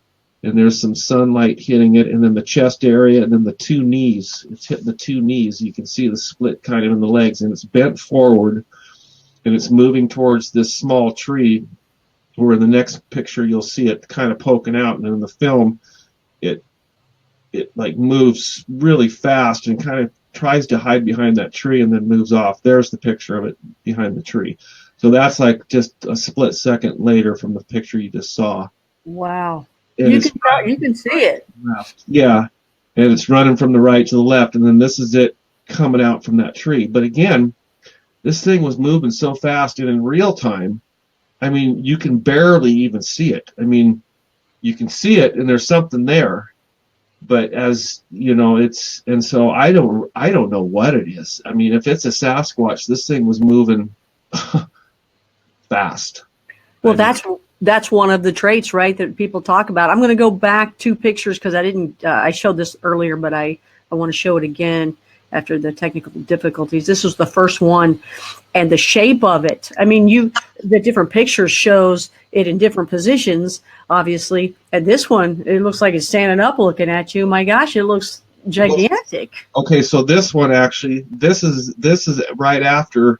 So right after it run out. The first one, it runs between the trees, and then it runs out and runs behind me really fast. Well, there must be 2 of them because I stopped for a minute, and that's when I hear the whistle right after these things run, which is odd that I stop. You know, and again, I didn't know that this was going down at the time, but I actually stopped for a minute, and behind me in the film, something climbs a tree. A big tree, I mean, way up there, like 40, 50, 60, 70 feet up into this tree. And that's what you're seeing here. It's actually got its arms wrapped around the tree, and it's peeking what I think is its head out from the tree. And then a split second, it jumps sideways in midair over to that next tree over to the left. And that's all caught on film. So this is just a still shot from that. Oh, wow. The video of that would be something. I'm going to go back to picture number 4. We hadn't got to that yet, but it'll be picture number 4 coming up for you next here. So this is the original tree. The tree in the middle to the right, the dark one, the darkest one back there. It's a smaller one, not the big black one in the middle, but the other one to the right of that as you're looking at it. That's where the subject passes and comes into view for the first time. Again, as I'm walking forward, you know, this thing, something runs or flashes, you know, between the tree, and it's moving at an extremely fast rate too. I mean, it's something that you see, but it's really moving out. You know, it's funny. You may laugh here. It might be silly to even say, but as I'm hearing you tell the story and I'm watching the pictures, it almost reminds me of growing up watching the Bugs Bunny type shows and any of those cartoons where, you know, they're all looking for each other. Even Scooby-Doo, they walk, you know, one way and everybody's sneaking behind them, you know, and crisscrossing. That's what this is reminding me of. And it is funny that, not saying that this is a prank at this point, you were mentioning pranks, but these things really do seem to pull pranks. I mean, whoever does the beef jerky ads, they are a Bigfooter. They know that these beings actually, they pull pranks, it seems like. What do you think about that? Oh, for sure. Yeah. And it seems to be the younger ones, and, you know, maybe it's part of their training on how to learn how to be a Sasquatch and how to be around people or whatever. But, you know, they seem to be able to run in between cars and run around people and no problem, you know, and there was even, Tom Powell, another researcher, great guy, and he's written a great book called The Locals. He talks about one of the Indian tribes. One of the things they had to do when they were growing up was to jump onto a trail when people were coming up a trail, and then jump off the trail without being seen, type of a thing. So who knows? It could be part of their training. I don't know why they do certain things, but they do seem to mess with certain people. I mean, like you said, the commercials. I mean, some of those are spot on. I know it. You wonder if, like, okay, who's involved making these? They know, they've been out. There's no question for them to come up like that. They know, and they were great at putting that together. Mm-hmm. At one point, a long, long time ago, I was working on some little like independent film, and we were in Sarasota on St. Armand's Circle shooting this stuff, and we were using as a prop in this show that we were doing. We were using the beef jerky as one of our props, and somebody came up to us in the middle of the shoot and said, "Oh, y'all doing a commercial for who's it, beef jerky? What's the name of who? Jack Links. Oh, that's right, the Jack Links." They came up and said, "Are you guys doing this for Jack Links?" And we're like, "Oh no, we're just putting something together here." And they said, "Oh, well, we know them very well. They're good friends of ours, and we were just seeing if that's what you guys are doing." It was pretty cool, just, I don't know, just something kind of neat but I wish at that point I knew more about this, because I would have been all over those people going, "Please let me get a hold of the real guy. Let me ask him what he might know about this." Because even as an owner, if some advertising agency comes to you with something like that, you got a good sense of humor, and you got to be open to be able to go, "Yeah, go for it. That's cool."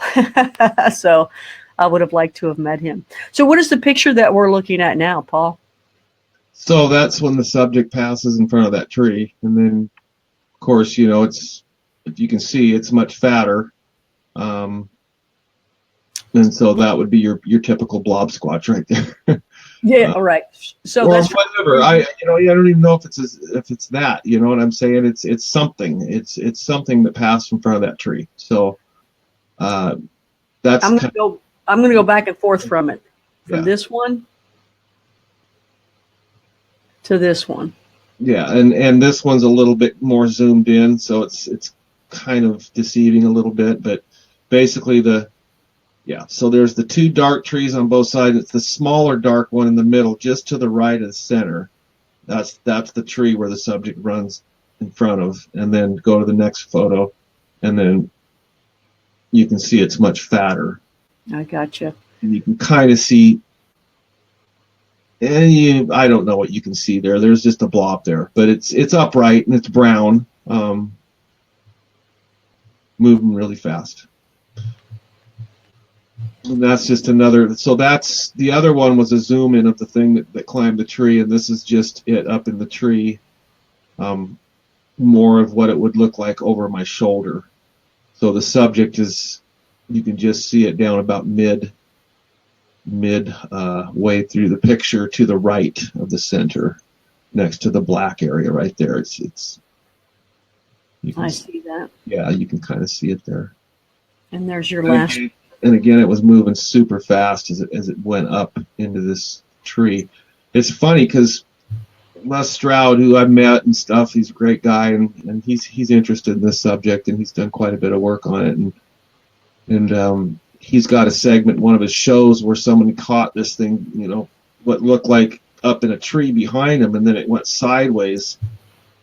And in this particular film right here, I'm not showing it here, but I've got pictures of it when it goes sideways, and it looks almost just identical to the footage that was taken. Again, don't know what it is, but it was behind Les when he was filming during one of his scenes for his show, where there's this thing, and then it kind of looks like it jumps sideways, and I put the two together, and they're like almost identical. I mean, from this particular film and the one he had. Again, don't know what it is, but just thought that was odd.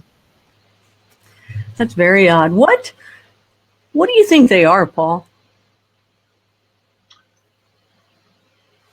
They're their own thing. I know that. Sasquatch is a Sasquatch. Are they more of like a a people compared to an animal, you know, I think they're a little of both. I think they have attributes of wild animal, but I also firmly believe that they are more of a people.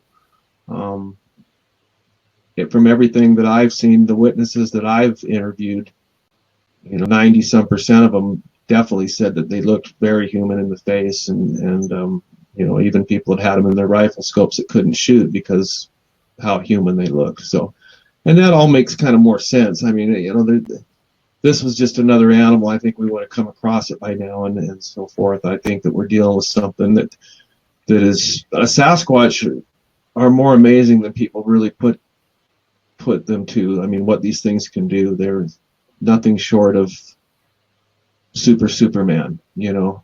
And a Superman, if he doesn't want to, I don't think he can be caught.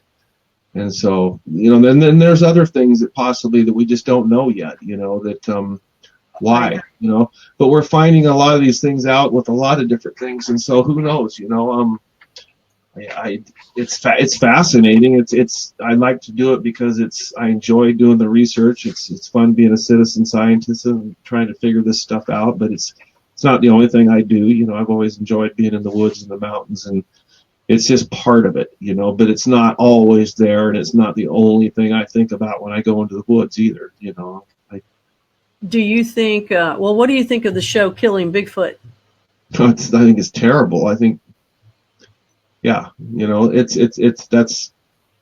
that's perfect proof of mankind, of how, you know, we think we have to have something, we have to have it dead, and we have to have it on a table to inspect it and whatever. And there's a lot of things that people will never grasp or touch, and I think that's okay, you know.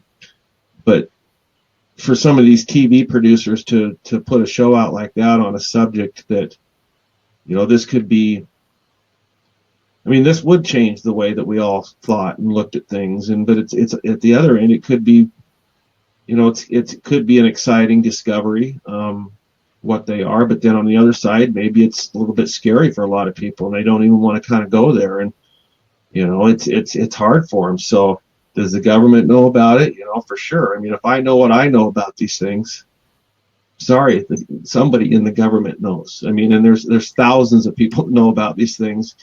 Know a lot about these things, and so for sure there's got to be someone, you know. Can they do anything about it? I don't know. Maybe not, you know. But yeah, Sasquatch is a Sasquatch. It's its own thing. And they're real. They're real. And you know, they're out there where they live, and some of those things we don't know yet, but it's fascinating, you know, that there is something like that that's out there, and but you know, it's a big universe out there, and there's just things that we're just not going to know in our lifetime, and that's just the way it is, you know. That's true. That's definitely the way it is. If you're just now tuning into us, my name is Connie Willis, and you are watching Blue Rock Talk with Connie Willis. This happens to be the Bigfoot Friday that I am just now starting. This is number 2, and Paul Graves, who you've been listening to, he's been my first guy, been a part of the series here, and that's who we've been talking to. The first series is Sunny Slopes. The first part of the series is Sunny Slopes. You can go to my YouTube channel and you can see that video from last week, and he's going to be back again with me next week, and the show is going to be on Bigfoot behavior, which is pretty interesting. So what I'm asking you to do right now, if you can subscribe to my YouTube channel so you won't miss anything, Blue Rock Talk with Connie Willis. I ask you to also like my Facebook page, which is Blue Rock Talk, my Twitter and Instagram and everything like that. I want to thank Paul tonight for the first time ever publicly showing his pictures at the house of Biff and Buffy. We're calling it Loki Got Busted, of seeing the eye, showing the eye, what we believe is the eye, a Bigfoot called, or Sasquatch, whatever you like to call him, called Loki. Very interesting picture, and how he got it. I want to put in all the links below. You guys have asked about how to find me and all that kind of stuff, so the links will be added My gear links will be added. The hiking boots link will be added, I promise.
Before you go, is there anything else you'd like to say about tonight's show and the story that you told? Well, it's a true story, and it happened to some real folks, and that's that's the main thing. And it's this kind of stuff is happening to quite a few people, all over the place where these things are discovered and seen and encountered, and so and there's ongoing stuff going on at the house to this day, and they're just trying to find the answers like anyone else. They are a private couple, and don't want to get too involved with that. And I appreciate that. I appreciate anyone that wants to, keep this to themselves. That's fine. You don't have to talk about it if you don't want to. And I know a lot of people don't, and that's okay to keep your, stuff. But it's nice to talk to like-minded people also. If you get in a room full of, like-minded people that all kind of agree, I guess that's the best way to do it. Get with people and like-minded people. Let's talk a little bit about the groups last time. And it's okay to get into a group if it's more like friends and stuff like that. It's just some of these groups, there's so many groups anymore, and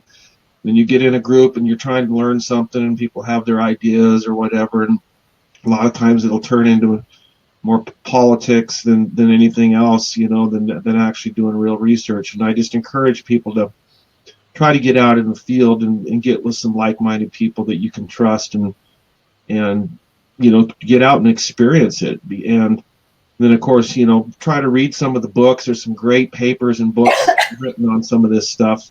Educate yourself that way, and just get out and experience this. Try to experience it yourself. That's really the best that I can say to where this will all kind of click. You can read as much as you want, you can this and that, but until you really get out there and experience something in the woods or in the mountains, it's not quite the same. And then when you do, it really kind of comes full circle for you, and then things just kind of, I don't know, you start looking at it different, when you've had your own experience. So changes your life.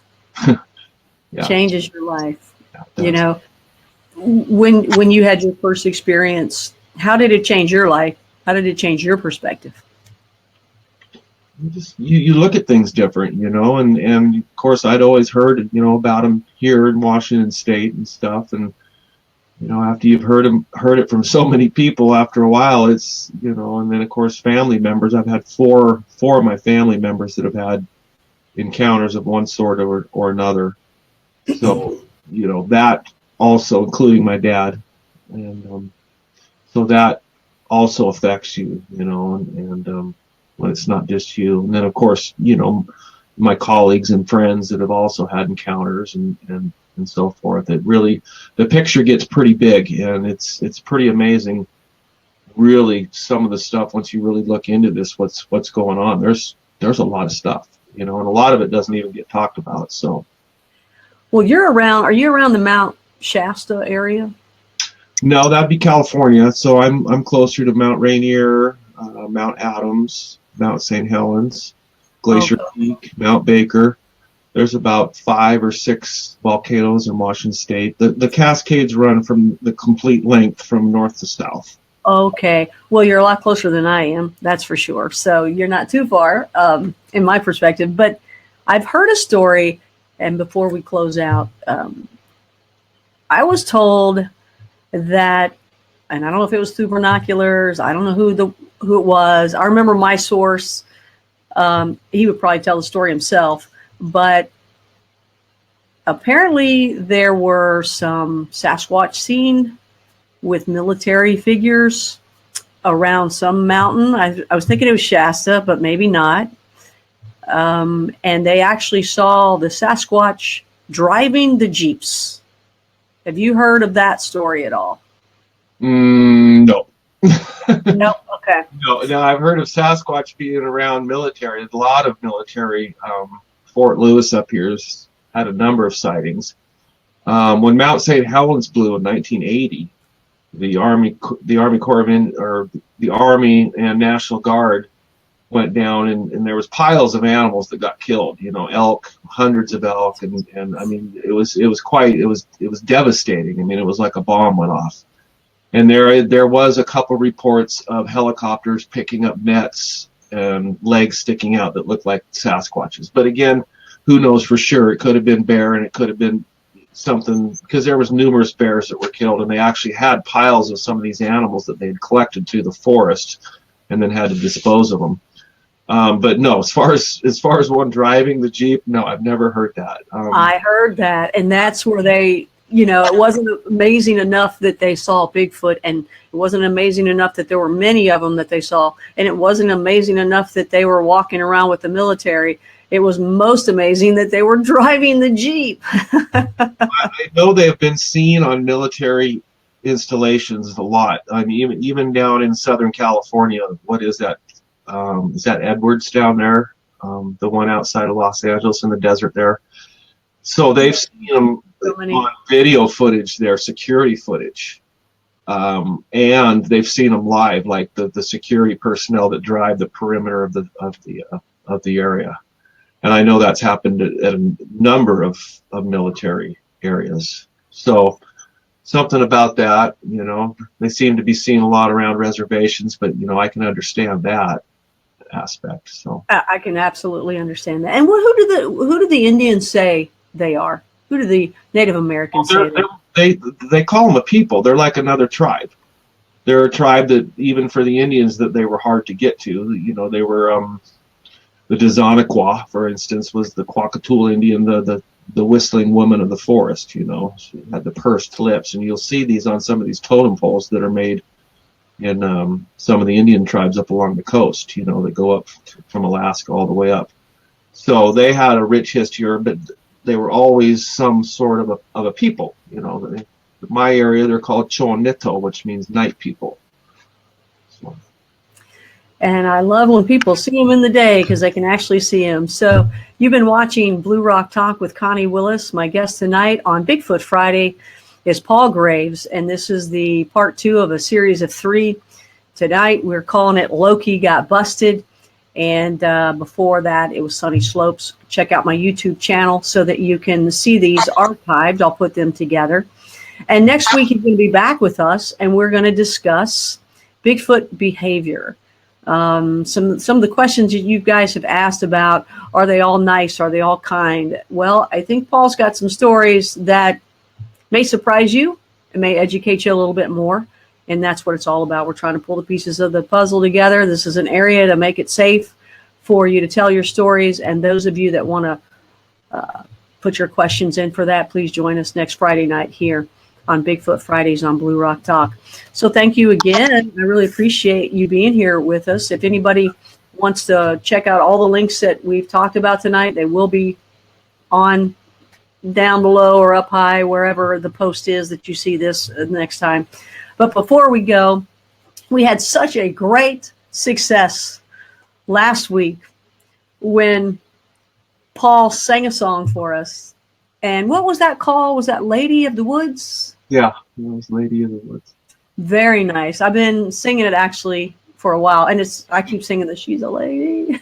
So that's where I think it's called She's a Lady, but it's actually Lady of the Woods. But it was funny. I got to tell you guys this, that Paul, he's a perfectionist. So that's really great when it comes to the research that he does, right? So you really know he's going to be right on with it. But he's that way as a musician, and I'm imagining in all of your life you're a perfectionist. But as a musician, he wanted to redo the song. I was like, no, it's great. But before that I could even see that, a lot of people wrote in saying, "Man, it was great. And it was funny. It was so cute, Paul, because you had said, maybe I sound better than I thought." You wrote something like that. You did a great job, and it sounded like campfire type of music. Typical artist thing, you know. Well, I appreciate that you did that for us. And tonight we're going to close out Bigfoot Friday on Blue Rock Talk with Paul singing another tune, and that tune is Jim Henry. Before you sing it, can you tell me a little bit about Jim Henry and your relationship to him?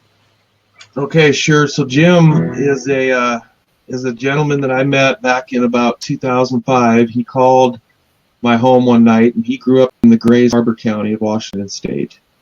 And he basically, there was an article in the paper about me, and he'd read it, and he basically called me to tell me that, Paul, don't you ever let anybody tell you that these things do not exist, because they exist. And he went on to tell me his lifetime. Jim's 84 now, and Jim had many encounters, a lot of them near his property out in the Grays Harbor County area of Washington State. And he was clearing his property and stuff and getting it ready, and this one was kind of hanging out down on the back of his property near this river, near the Hump Tulips River. And you know, he kind of called it his friend. Actually, he named this thing. He named it Joe Louis, because this thing was so muscular, and he said he had a perfect body. It was like a bodybuilder's body. I mean, this thing. And so he named it Joe Louis, and he kind of called it his friend, but the thing would always stay back in the trees and not get too close. You know, it wasn't like, but you know, it was like he knew that the thing wasn't going to kill him either. And so there was something there, and Jim, of course, is if you know Jim and knew Jim, I mean, this guy has got a heart of gold. And he actually, just a quick little story about him. When he was young, he was brought up on a farm in Nebraska, I think, and then moved out to Washington State as a young boy. And he had to always kill the chickens for dinner in the morning or in the day, you know, sometimes for dinner, and he didn't like doing that. Well, at a very young age, 6 years old, he learned how to hypnotize chickens, and he could put them to sleep by rubbing the back of their neck or whatever. And he learned how to temporarily put these chickens to sleep. And so he thought one day, he goes, well, you know, if I hypnotize them first, and then, you know, because we have to kill one for dinner, and he never liked doing that. You know, he just never liked doing that. And so he thought, well, if they're asleep, maybe they won't know, you know. And so he did that. And that night, the mom made the dinner and stuff, and the dad he looked over at the wife and he said, you know, honey, I don't know what it is. This is the best darn chicken I've ever had that you've ever made. And, well, it was probably because the chicken was at ease, you know. And so after that, Jim always did that before he would have to put the chickens, you know, kill the chicken for dinner. And so I just thought that was kind of cool. Anyway, I just threw that in there as kind of a character of what Jim's about. And so I wrote a story about some of his encounters and basically named it Jim Henry. I think that's a great story. Thank you very much. So you guys ready? Let's do it. I think I'll just use my fingers.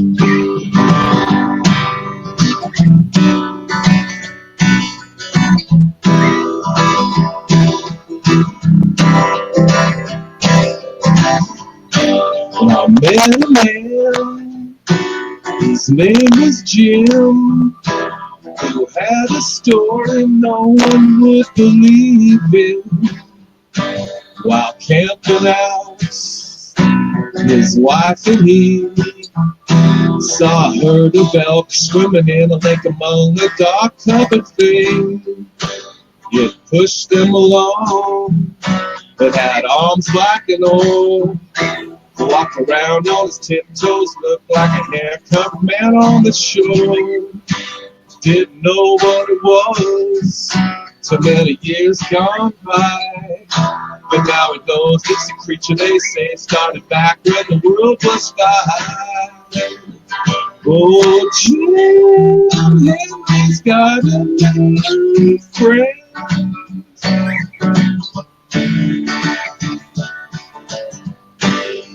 Walking with Jim Henry, there he goes again, with his hair-covered friends. Well, it started to rain, and then a flood began on the back of Jim's place where the water river started coming in. There was a lair where the creature stayed, but even he had to get himself back and up and out of the way. Jim felt his presence right by his side, but it was so pitch dark and cold and dark and wet outside. He gave a shout, more for Jim than he, to try and scare his pride and all his misery. Oh, Jim Henry's got a new friend.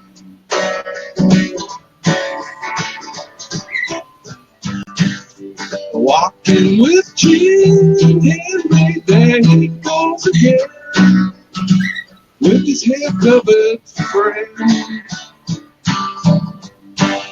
So then one day, while driving through the edge of town, something caught his attention in the ditch that made him really frown.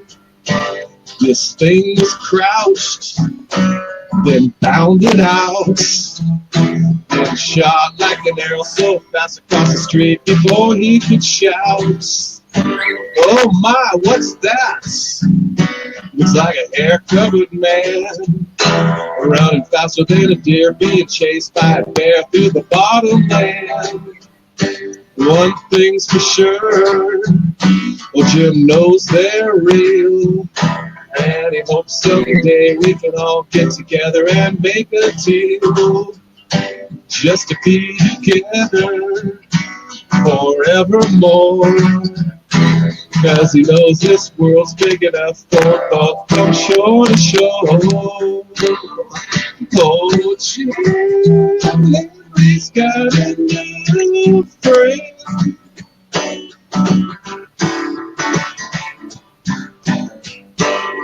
Walking with Jim Henry, there he goes again, with his hair-covered friend. Oh, Jim Henry's got a new friend.